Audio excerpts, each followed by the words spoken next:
Hello guys, আসসালামু আলাইকুম। আমি হলাম রোহিত। আজ আমি সারাদিন কি করলাম চলো তোমাদের সাথে শেয়ার করি।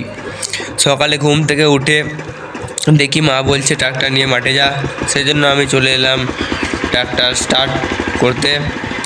স্টার্ট করে নিলাম। তারপর আমি ব্যাক গিয়ার দিয়ে নিচ্ছি, আস্তে আস্তে গাড়িটা পিছিয়ে নিলাম।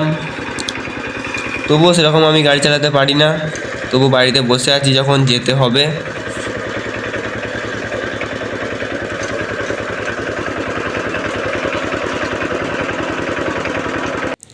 এরপর আমি এক নম্বর গিয়ার দিয়ে গাড়িটা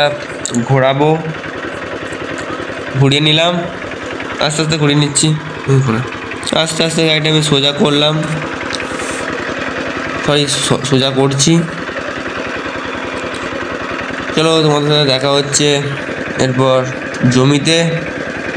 এই যে গাড়িটা আমি ক্লাস ছাড়লাম, এরপর দেখা হচ্ছে চলো জমিতে। সো গাইজ, দেখতে পাচ্ছ এই জমিটা আজকে আমি চাষ দেব, সেই জন্য আমি ট্রাক্টরটা আমাকে স্টার্ট করতে হবে। এই জন্য ট্রাক্টরটা স্টার্ট করছি। স্টার্টও হতে চলেছে, হয়ে গেছে, ট্রাক্টরটা স্টার্ট হয়ে গেল। এরপর আমি ফাল এবং 2 নম্বর গিয়ার দিয়ে চলো স্টার্ট দিয়ে নিলাম। তো দেখতে পাচ্ছ আমার চার্জ দেওয়া হয়ে গেছে। সো গাইজ, এটা আমার ফার্স্ট ব্লগ। চলো দেখা হচ্ছে নেক্সট ব্লগে। ভিডিওটা ভালো লাগলে লাইক, কমেন্ট, শেয়ার করবেন, চ্যানেলটি সাবস্ক্রাইব করতে ভুলবেন না।